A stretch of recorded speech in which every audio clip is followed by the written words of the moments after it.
Magandang umaga po sa lahat. Narito po kami sa loob ng refrigerator. Nasa Tagaytay po kami. At ito po, kararating lang po ng mga taga District 1 sa Angono, Taytay, sa ayan, Angono, Taytay.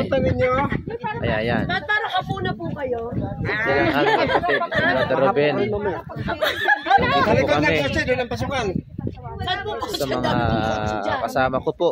Si Brother Sunny, ito yung aking kasamang na huli kami. At medyo talagang malamig dito ngayon.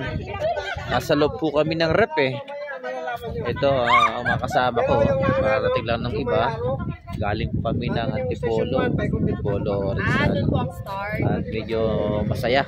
Lalo mamaya masaya po. Ito po yung aming area. Itong area ito. Yan po ang aming area. Kaya maganda po ang kalagayan ng mga preacher ngayon dito at mga worker dito. Tuwi pong Martes, narito po kami para po sa coverage o para po sa paglilinis ng lupa kasi ito po ay gagawing Station of the Cross. Talagang malamig mga kapuso at mga kapamilya. Para kami nasa loob ng rep. Napakasaya. Ito po. Ito po may bagong dating pa po.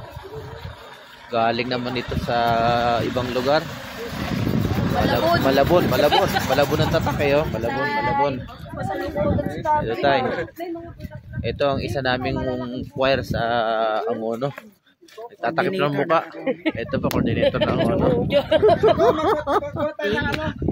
Opo. Magbubuhat na ho kami ng halaman. Giniginaw po kami. Nasa loob kami ng rep ngayon eh.